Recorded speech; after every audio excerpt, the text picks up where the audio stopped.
Greetings, fellow game changers. This is Game Changer Alpha checking in again. And I just want to talk Atari 2600 Pac-Man a bit here. My thoughts on the game here.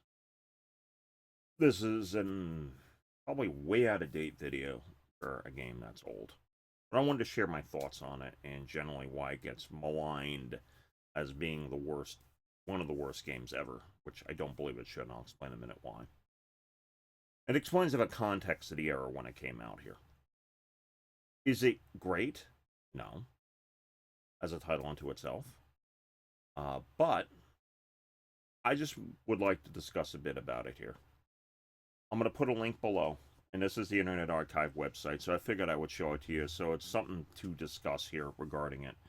We have the ghosts running about in a maze. You may not be able to see them, but that's one of the things that they're doing on here. They're running around, so you might not be able to see them here.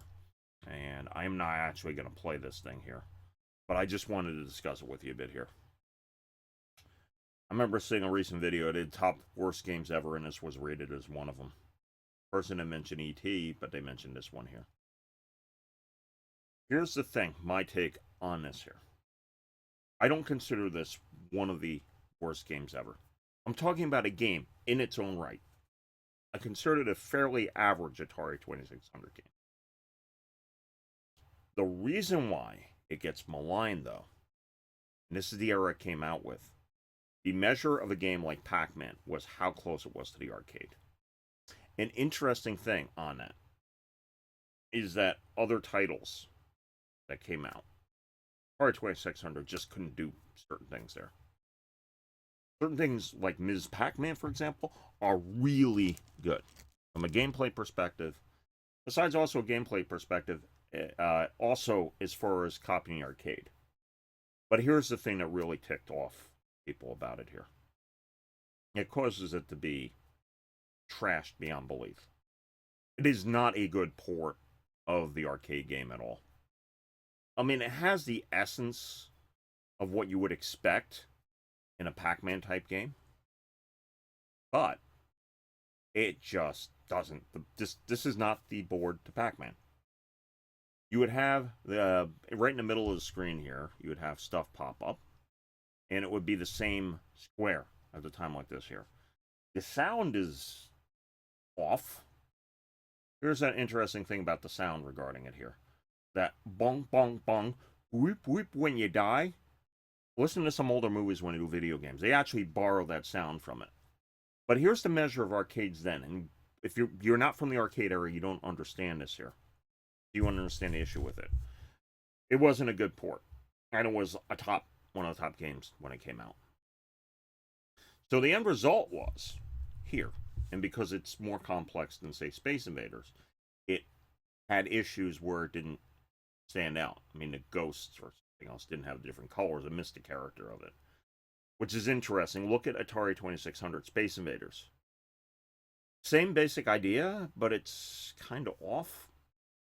Centipede doesn't look like it, but Pac-Man particularly suffered from not being particularly an arcade game. There it is. You see that little square? That is the power pellet thing that pops up right in the middle, and you're supposed to eat it. That thing right underneath the big, you see that thing right in the middle, that square? Yeah, you're supposed to get that. It gives you bonus points. Because it was such a bad port, I mean, I make a comment. I found that wasn't true, but I thought they went after Casey Munchkin. Atari went after Casey Munchkin, for example, and had it. Went against Casey Munchkins and did a lawsuit, and Magnavox had it. Had to change it, and Casey Crazy Chase came out. But, in and of itself,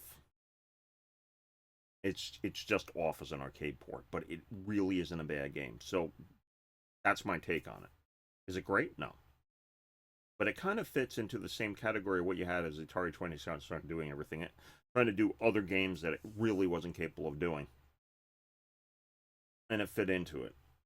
Just they did not put enough memory, enough RAM into it. Ms. Pac-Man's good. I could show that some other time. But anyhow, I'm going to post a link below. You can go play this. You can check out other games on the Internet Archive website. I'm going to try to bring some other stuff here and maybe do some play. I'll do some play videos. But anyhow, I just wanted to discuss my thoughts on Atari 2600 Pac-Man. Not that bad of a game. You can go play it, get used to it. So your challenge is to just check it out and see what goes. Other than that, that's about it. It was rushed. That's another reason why I fell short. You'll give Ms. Pac-Man to get more time, but it's not that horrible.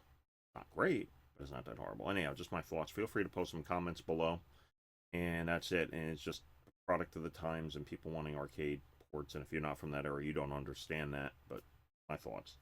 Okay, I'm done. I do want to thank you for watching this. Go play us. Go play this sometime.